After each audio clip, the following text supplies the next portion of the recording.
You know that one neighbor who always acts like they own the whole street? Yeah, that's Karen. The kind of person who counts how long you park in front of your own house and complains if your grass grows half an inch too high. I never thought I'd have to deal with someone like her, but that changed the day she yelled at my kids, and trust me, that was the beginning of something she never saw coming. It all started on a warm Sunday afternoon. The kind of day that makes you want to sit outside, enjoy the breeze, and watch your kids laugh and play.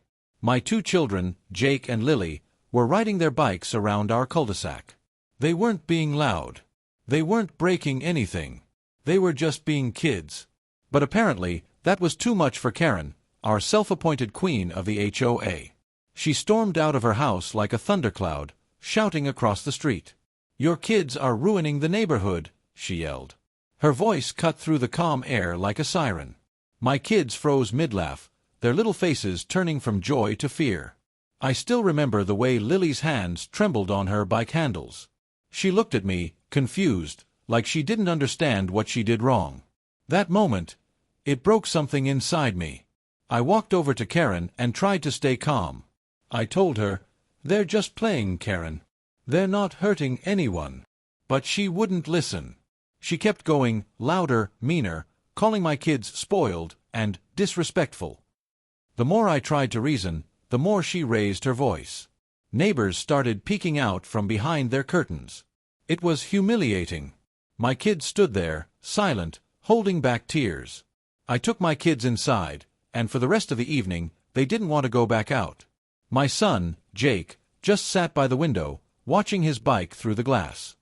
He whispered, "Dad, did we do something bad?" That question hit harder than anything Karen said. No child should feel guilty for being happy. That night, I couldn't sleep. My mind replayed that moment again and again. My daughter's trembling hands, my son's quiet voice, Karen's anger echoing in the air. I knew I couldn't let this go. Not just because she yelled at my kids, but because this had been building for months. Karen had made living in this neighborhood a nightmare. She'd fined people for leaving trash cans out for too long, complained about Christmas lights being too bright, and even filed reports about unauthorized decorations. But this time, she went too far. The next morning, I contacted the HOA board to file a complaint. I thought they'd at least listen. But when I got to the meeting, they acted like I was the problem. Karen sat there with a smug look, pretending to be calm and professional, like she hadn't just screamed at two innocent kids the day before. The president of the HOA cleared his throat and said, "We understand your frustration, but your children were technically playing in the street, which violates community safety rules."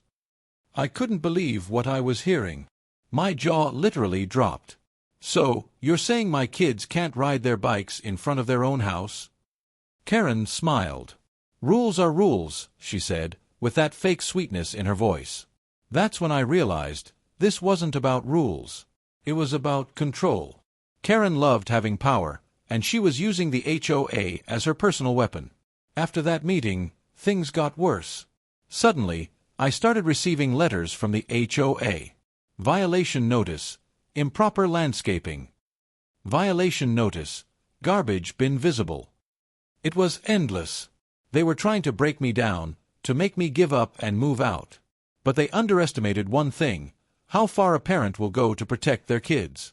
I started documenting everything. Every letter. Every phone call. Every time Karen glared at my children while they walked to the bus stop. I took photos, recorded videos, even collected witness statements from neighbors who'd had their own run-ins with her. Then one day, a neighbor, Mr. Thompson, came to my door.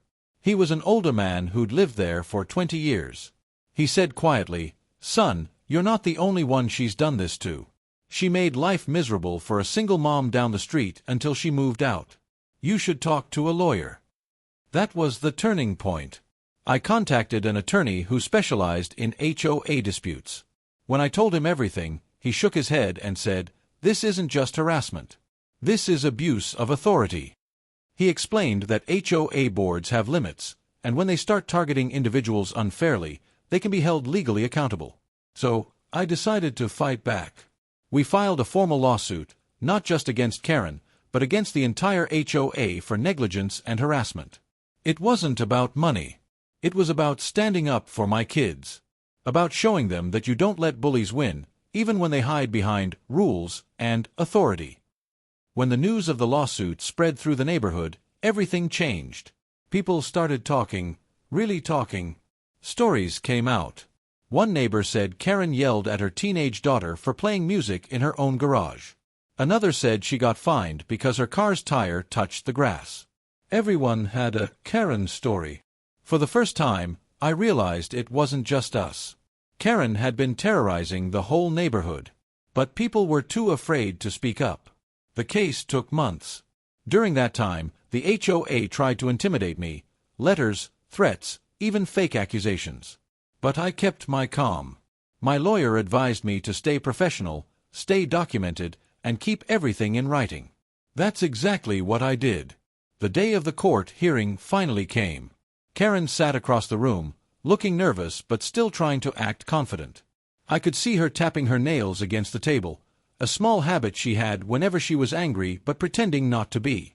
When the judge asked for statements, my lawyer presented everything: the photos, the letters, the videos, the witnesses.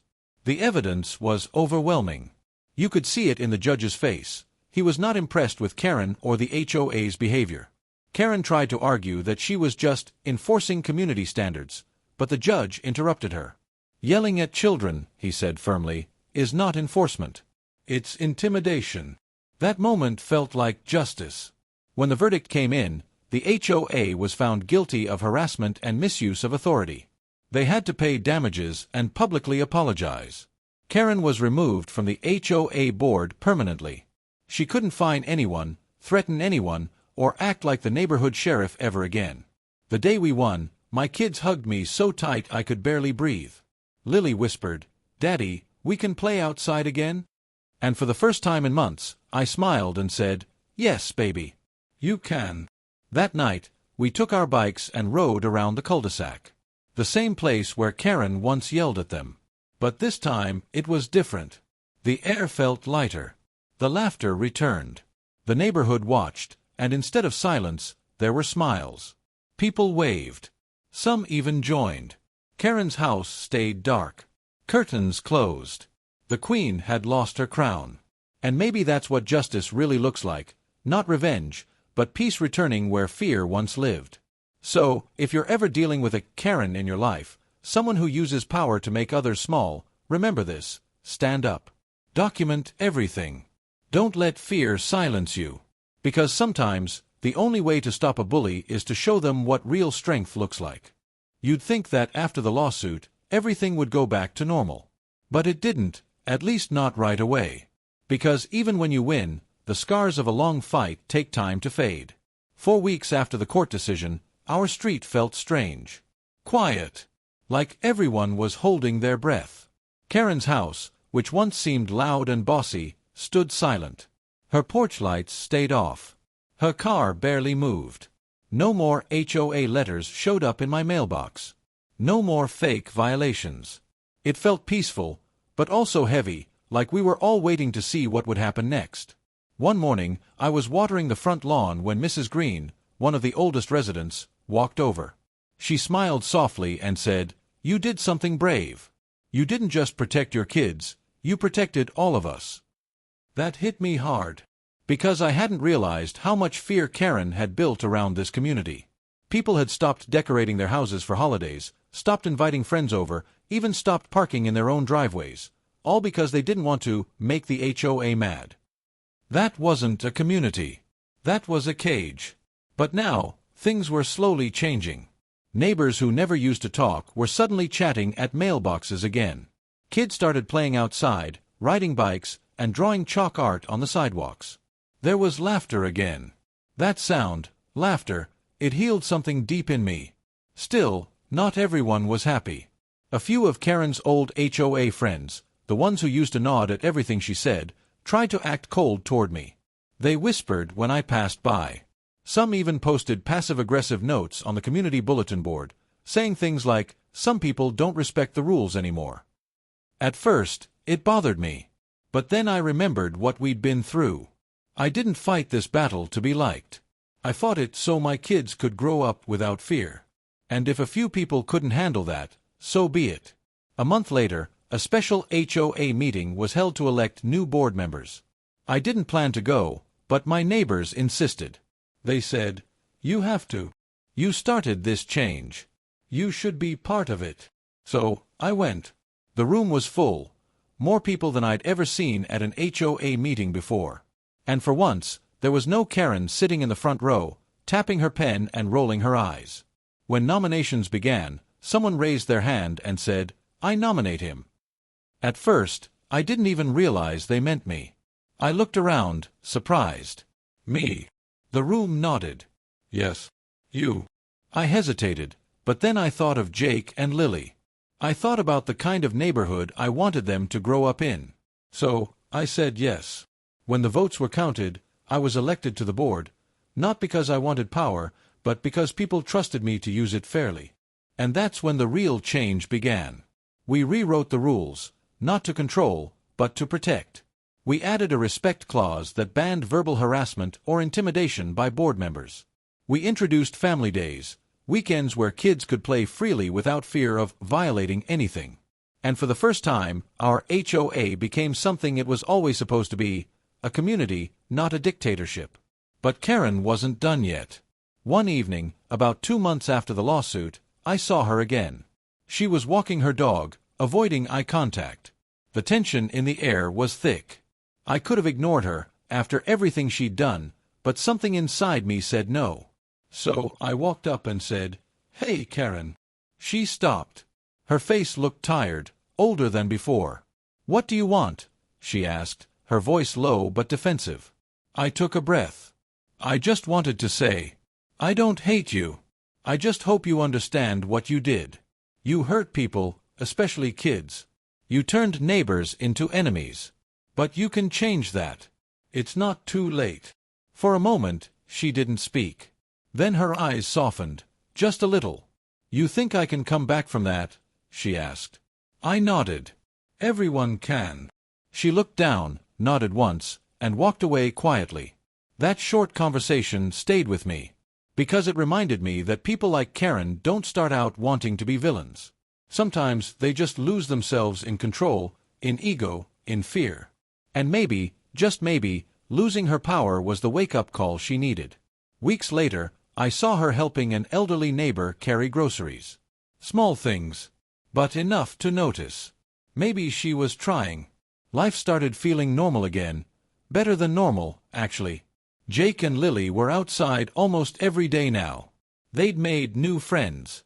They built little ramps for their bikes and drew huge chalk rainbows across the pavement. Every time I saw them laugh, I remembered the day Karen yelled, and how far we'd come since then. One evening, as the sun set behind the houses, my daughter said, "Dad, our street looks happier now." I smiled. That's because brave people stood up for what's right. That night, I sat on the porch and watched the neighborhood glow with lights. Fairy lights, porch lights, kids with glow sticks. Every house looked alive again. You could feel it, the difference. People waved when they passed. The air felt safe, warm, human.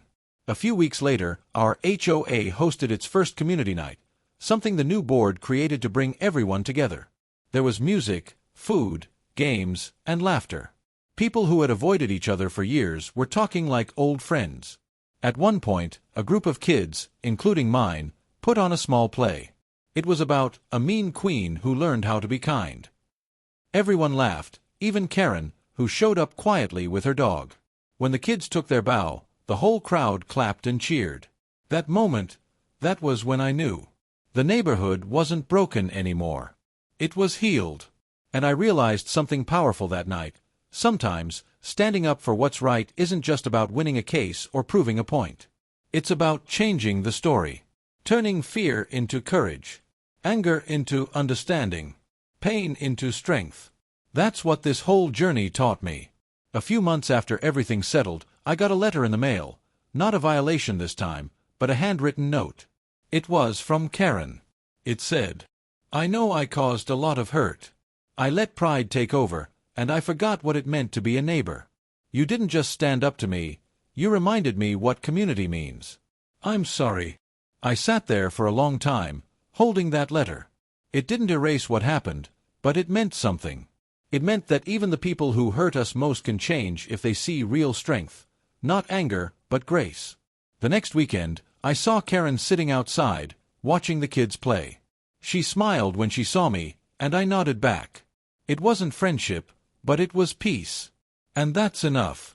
Now, every time I see my children riding their bikes, I remember the lesson we learned the hard way. You never stay silent when someone crosses the line. Because silence gives power to the wrong people. And courage changes everything.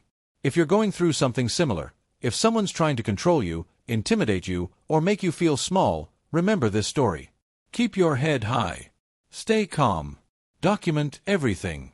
And fight back the right way, with truth, with patience, and with heart. Because at the end of the day, justice isn't just about winning in court, it's about restoring your peace. If this story touched you, hit that like button, share it with someone who needs courage today, and subscribe for more real stories that remind us, no matter how loud the bullies are, kindness and strength will always win in the end. Red Heart.